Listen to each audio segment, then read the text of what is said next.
Good morning all student and parents. Corona virus के चलते जो शिक्षा प्रक्रिया है वो पूरी तरह प्रभावित हो गई है, जिसका संचालन करने के लिए समर्पित साइंस स्कूल की ओर से ऑनलाइन क्लासेस शुरू की गई है। इन क्लासों में पर डे आपके पास 2 या 3 सब्जेक्ट के वीडियो डाले जाएंगे। इन वीडियो के माध्यम से आप घर बैठे भी स्टडी कर सकते हैं, जिसके लिए सबसे पहले आपको जिस व्हाट्सएप ग्रुप से जोड़ा गया है उस व्हाट्सएप ग्रुप से उस दिन का लिंक भेजा जाएगा। उस लिंक को ओपन करके अपन क्लास अटेंड कर सकते हैं। क्लास अटेंड करने के साथ साथ जो दूसरे स्टूडेंट आपके कांटेक्ट में हैं उन स्टूडेंट को भी आप इस लिंक के बारे में या उनको कहो कि जो अपन ने ग्रुप बना रखा है उनसे जुड़ने के लिए सर से कांटेक्ट करें, ताकि सभी स्टूडेंट को अधिकतम इसका फायदा मिल सके। आज अपन सीनियर क्लास में बायोलॉजी का फर्स्ट चैप्टर शुरू करने जा रहे हैं, जो रिप्रोडक्शन इन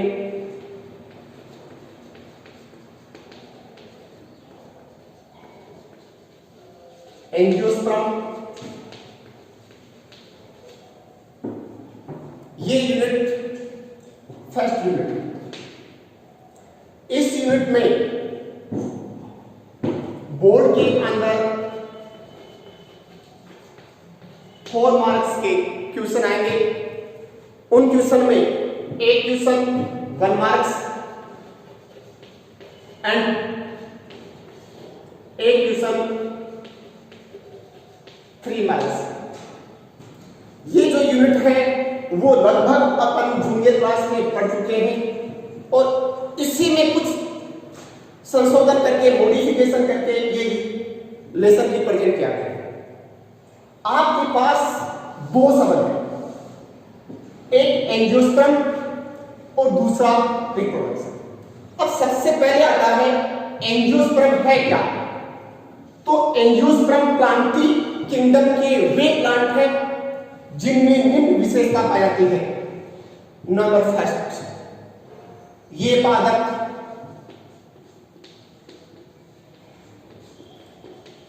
थैलोफाइट होते हैं, अर्थात सुकाय प्रकार के होते हैं, जिसका अर्थ है कि पादप शरीर रूट, स्टेम एंड लीफ में डिवाइड होता है। सॉरी, नॉन थैलोफाइट है। दूसरा कैरेक्टर, ये पादप ट्रेकियोफाइट प्लांट रूप में सम्मिलित किए गए हैं।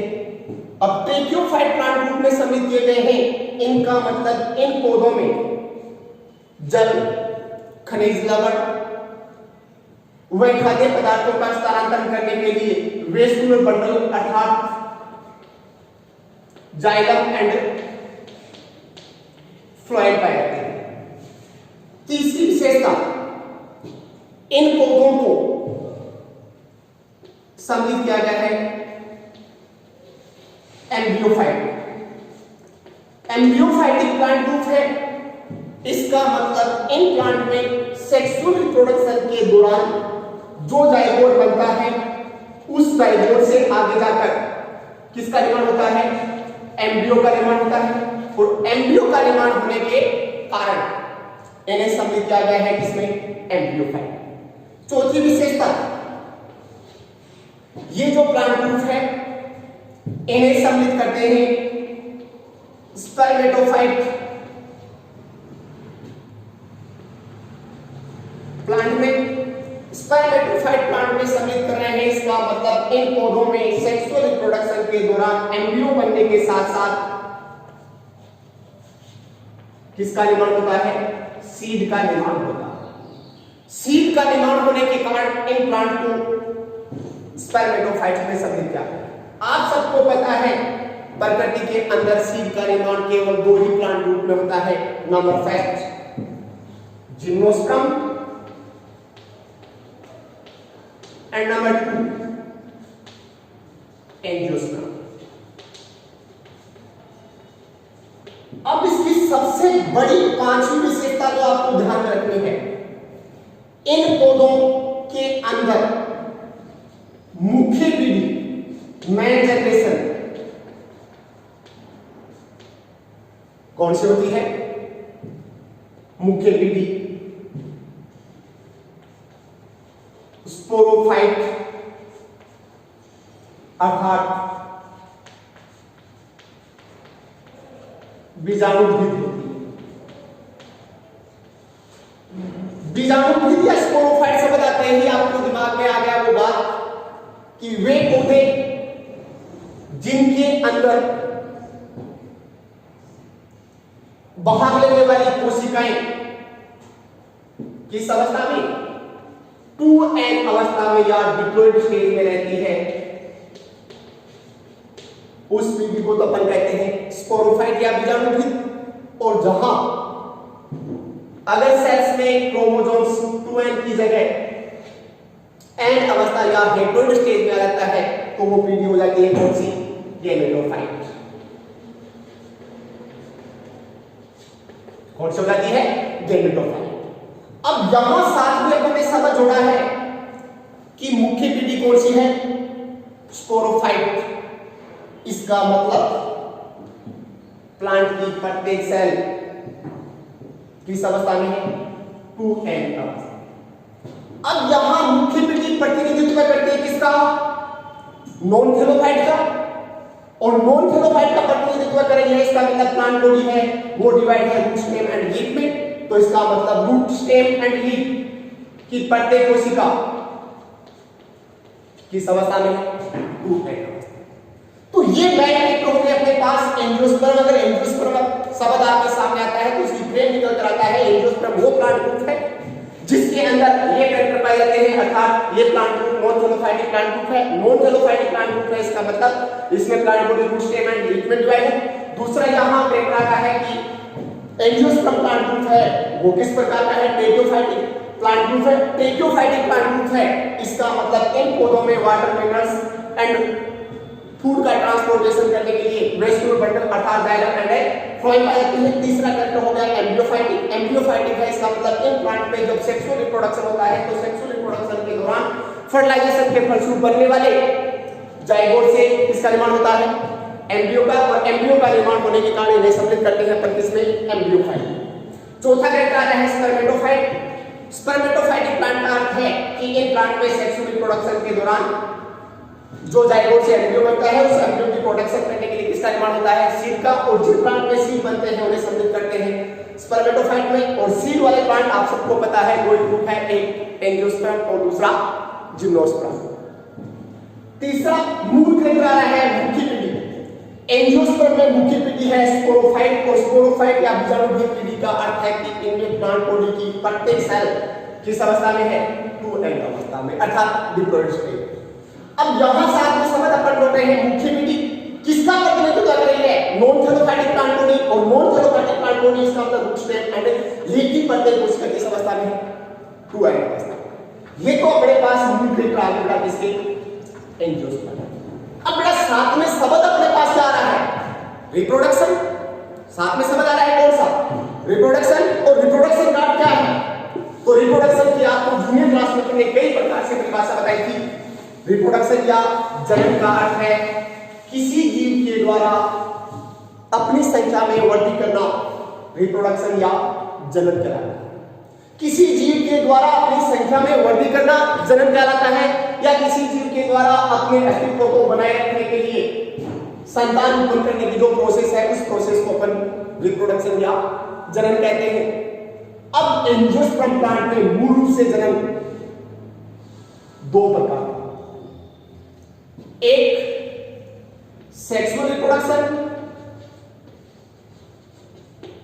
और दूसरा है asexual reproduction. Angiosperm plant group के अंदर लेनिजनम और एलेनिजनम दोनों प्रकार के जन्म पाए जाते हैं। 10th क्लास में आप जूनियर क्लास में आपने अच्छी तरीके से याद किया था कि सबसे पहले आपको ये पता होना चाहिए सेक्सुअल रिप्रोडक्शन और एसेक्सुअल रिप्रोडक्शन में क्या अंतर है। सेक्सुअल रिप्रोडक्शन में आप सबको पता है कि ये एक बाइपेरेंटल प्रोसेस है, ये एक यूनिपेरेंटल प्रोसेस है। इसमें दो जने भाग लेते हैं, इसमें एक जन भाग लेता है। दूसरी, यहां सेक्सुअल रिप्रोडक्शन के दौरान गैमेट फॉर्मेशन, फर्टिलाइजेशन जैसी प्रोसेस कंप्लीट होती है। एसेक्सुअल में गैमेट फॉर्मेशन, फर्टिलाइजेशन जैसी प्रोसेस नहीं होती है। यहां केवल सेक्सुअल रिप्रोडक्शन में माइटोसिस डिवीजन के साथ साथ मियोसिस डिवीजन भी कंप्लीट होता है, जबकि एसेक्सुअल रिप्रोडक्शन के अंदर केवल और केवल कौन सा डिवीजन भाग लेता है? माइटोसिस भाग लेता है। अब यहां सेक्सुअल रिप्रोडक्शन में मियोसिस, फर्टिलाइजेशन, गैमेट फॉर्मेशन जैसी प्रोसेस कंप्लीट हो रही है, जबकि दूसरी तरफ एसेक्सुअल रिप्रोडक्शन में ऐसी प्रोसेस नहीं होने के कारण जो संतान उत्पन्न होती है उसमें वेरिएशन नहीं आती है, जबकि दूसरी तरफ सेक्सुअल रिप्रोडक्शन के अंदर मियोसिस, फर्टिलाइजेशन, गैमेट फॉर्मेशन जैसी प्रोसेस के कारण कौन सी प्रोसेस? वेरिएशन आती है। ये अंतर जूनियर क्लास में अपन अच्छी तरह बार-बार पढ़ चुके हैं। अपने पास इस लेसन में मूल रूप से दोनों मेथड्स हैं, रिप्रोडक्शन में सेक्सुअल रिप्रोडक्शन और एसेक्सुअल रिप्रोडक्शन। सेकंड जो लेसन आपका शुरू हो रहा है वो है सेक्सुअल रिप्रोडक्शन। फर्स्ट लेसन है वो आपका एसेक्सुअल रिप्रोडक्शन। अपन पहले शुरू करते हैं सेक्सुअल रिप्रोडक्शन। अब सेक्सुअल रिप्रोडक्शन इन एंजियोस्पर्म, अपने पास टॉपिक बनकर आ गया सेक्सुअल रिप्रोडक्शन इन एंजियोस्पर्म। और जब भी सेक्सुअल रिप्रोडक्शन शब्द आता है तो अपने पास वही तीन शब्द कौन कौन से बेटा? Number first, two type sex organ. Number two, meiosis. And number three, fertilization. अब किसी प्लांट ग्रुप या एनिमल्स में पहले मियोसिस होगा या फर्टिलाइजेशन होगा, वो आप सबको पता है। किस पर डिपेंड करेगा? वो डिपेंड करेगा किस पर बेटा? मुख्य पीढ़ी पर निर्भर करेगा। यदि मुख्य पीढ़ी 2 एन अवस्था या स्पोरोफाइट है तब तो उसमें पहले मियोसिस, आफ्टर दैट फर्टिलाइजेशन। और यदि किसी प्लांट ग्रुप में मुख्य पीढ़ी स्पोरोफाइट काउंटर कौन से हो, गैमेटोफाइट हो, तो उस कंडीशन में पहले क्या होगा? Fertilisation, after that meiosis. जैसे एग्जांपल कौन से बनते हैं ऐसे पौधों के? तो number first algae, number 2 fungi. इन पौधों में मुख्य पीढ़ी सामान्यतः एन अवस्था में होती है। एन अवस्था में होने के कारण इनमें सेक्सुअल रिप्रोडक्शन के दौरान सामान्यतः पहले फर्टिलाइजेशन, आफ्टर दैट क्या होता है? मियोसिस। तो यहां एंजियोस्पर्म में अपन बात कर रहे हैं सेक्सुअल रिप्रोडक्शन की। एंजियोस्पर्म में हो, चाहे एल्गी में हो, चाहे किसी एनिमल्स में हो, reproduction process, sexual reproduction process complete होने के लिए वही तीन शर्त हो गई अपने पास: two type sex organ, meiosis and fertilisation. Angiosperm में सेक्स ऑर्गन के रूप में या रिप्रोडक्टिव ऑर्गन्स के रूप में किसका निर्माण होता है? फ्लावर। एंजियोस्पर्म में सेक्सुअल ऑर्गन्स के रूप में या रिप्रोडक्टिव ऑर्गन्स के अंदर किसका निर्माण होता है? फ्लावर। और फ्लावर क्या है? मॉडिफाइड ऑफ सूट या प्रभव का रूपांतरण है। प्रभव क्या था? तो या तो एंजियोस्पर्म प्लांट में अपने एनाटॉमी पढ़ी थी तो अपने पास दो पार्ट्स आए थे, एक शूट सिस्टम, एक रूट सिस्टम। प्लांट का वह पार्ट जो वायु में रहता है उसे अपन क्या कहते हैं? प्रो। और इस प्रो वाले भाग में प्लांट के मूल दो पार्ट आते हैं, एक स्टेम एंड दूसरा लीफ। इसका मतलब flower is a modified of shoot. It means flower में कुछ कैरेक्टर स्टेम के एंड कुछ कैरेक्टर लीफ। अब लीफ एंड स्टेम की बात करें अपन, और लीफ एंड स्टेम किसका प्रतिनिधित्व कर रहा है? वो प्रतिनिधित्व कर रहा है किसका? स्पोरोफाइट का। और स्पोरोफाइट का कर रहा है, इसका मतलब स्टेम एंड लीफ की प्रतिनिधित्व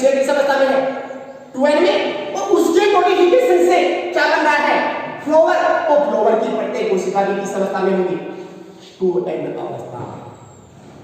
अब एक बेसिक फ्लोवर की आपको स्ट्रक्चर आनी चाहिए, तो बेसिक स्ट्रक्चर ऑफ फ्लोवर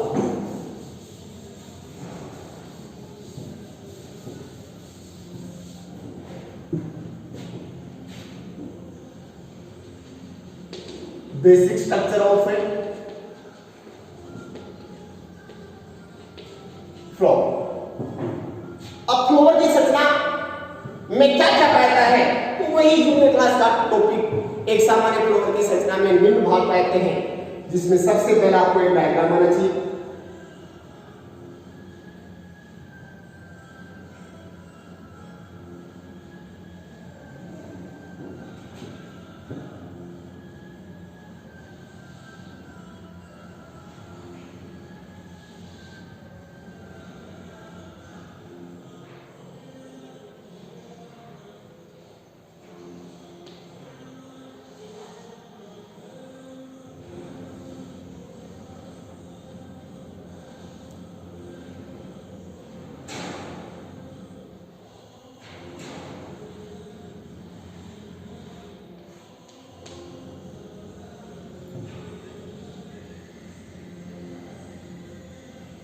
अब ये अपने पास एक फ्लोवर की बेसिक स्ट्रक्चर आ गई, जिसमें सबसे पहला पार्ट आता है पेडिकल। पेडिकल किसे कहा था? वह फिलामेंट का स्ट्रक्चर जिसकी सहायता से फ्लोवर पेडिकल या पुष्पासन से जुड़ा रहता है, उसे पेडिकल कहते हैं। दूसरा पार्ट आता है थैलेमस या पुष्पासन। पेडिकल का ठीक पार्ट ऊपर जाकर क्या हो गया? फ्लेट हो गया। इस फ्लेट पार्ट को अपन क्या कहते हैं? थैलेमस। इस थैलेमस पर फ्लोवर के मूल कितने पार्ट? 4 पार्ट लगे रहते हैं, जिसमें सबसे पहला पार्ट आता है कैलिक्स। कैलिक्स उसका सबसे नीचे वाला चक्र है, जिसकी प्रत्येक इकाई को सेपल कहते हैं, जो सदैव किस कलर का होता है? ग्रीन कलर का। और ग्रीन कलर का होने के कारण इसके दो कार्य हो जाते हैं। नंबर फर्स्ट, ग्रीन कलर होने के कारण ये फोटोसिंथेसिस द्वारा विकसित हो रहे फ्लोवर को न्यूट्रिशन प्रोवाइड करता है। नंबर 2, दूसरा कार्य ये डेवलपिंग फ्लोवर की प्रोटेक्शन का कार्य करता है। अब ये फ्लोवर में अपने पास आने वाला सेपल। दूसरा पार्ट आ रहा है कोरोला। कोरोला फ्लोवर का कलरफुल पार्ट है, जिसकी प्रत्येक यूनिट को अपन ने नाम दिया था पेटल। अब जूनियर क्लास में एक बार वापस जाओ। सेपल का कलर ग्रीन आ रहा है, पेटल का कलर कलरफुल है, रंग बिरंगा है। तो इस कंडीशन में यदि इन दोनों का कलर क्या हो जाए? सेम हो जाए, sepal and petal are equal in colour, then उस कंडीशन में कैलिक्स एंड कोरोला में डिवाइडेशन नहीं होगा। और उस शब्द को क्या कहेंगे वो आप कैसे भी कांटेक्ट करके मुझे बताना याद करके। अब कोरोला की प्रत्येक यूनिट को अपन ने पेटल का, पेटल कलरफुल है तो इसका प्रोटेक्शन का फंक्शन क्या हो जाएगा? फंक्शन हो गया अट्रैक्शन ऑफ इंसेक्ट। किसके लिए? पॉलिनेशन या परागण के लिए। तीसरा पार्ट, तीसरे पार्ट पर जाने से पहले कैलिक्स और कोरोला दोनों रिप्रोडक्शन में भाग नहीं लेते हैं, लेकिन रिप्रोडक्शन में सहायता करते हैं। इसलिए इन दोनों को सामूहिक रूप से क्या कहते हैं? सहायक चक्र भी कहते हैं। तीसरा पार्ट अपने पास आ रहा है एंडोसियम।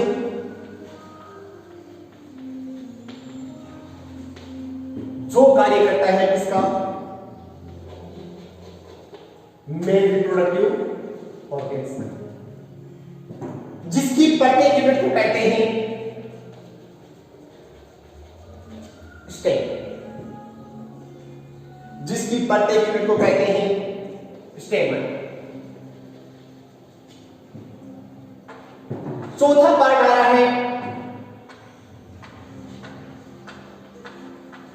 गाइनोसियम,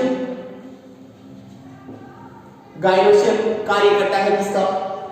फीमेल सेक्स ऑर्गन का, जिसकी प्रत्येक यूनिट को कार्पल या दूसरा नाम पिस्टल कहेंगे। अब एंडोसियम एंड गाइनोसियम दोनों male and female reproductive sex organ का कार्य करते हैं एंड किस में भाग ले रहे हैं? रिप्रोडक्शन में भाग ले रहे हैं। इनके बिना रिप्रोडक्शन कंप्लीट नहीं हो सकता, इसलिए इन दोनों को सामूहिक रूप से कहते हैं आवश्यक चक्र। इन दोनों को सामूहिक रूप से कहते हैं आवश्यक चक्र। इस प्रकार अपना पहला एक पार्ट खत्म होता है। थैंक्स।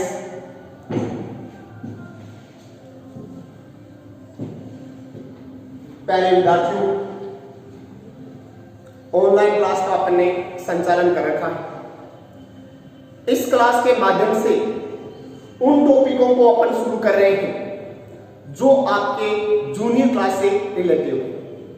एक बार ऑनलाइन क्लास से आप इनको स्टडी करते हो और जूनियर का आपका मैटर आपके टच में है, तो इससे समझने में आपको दिक्कत नहीं आएगी। दूसरा, जैसे ही एक चैप्टर खत्म होता है तो ऑनलाइन टेस्ट की भी मैं प्रोसेस शुरू करूंगा। इसलिए ज्यादा से ज्यादा आपके जो साथी स्टूडेंट हैं जो नहीं जुड़ पाए हैं, उनको जोड़ने के लिए आप अवश्य कांटेक्ट करना और YouTube चैनल पर जो आपके सामने वीडियो प्रस्तुत किया जा रहा है उनको लाइक और सब्सक्राइब जरूर करना। थैंक्स।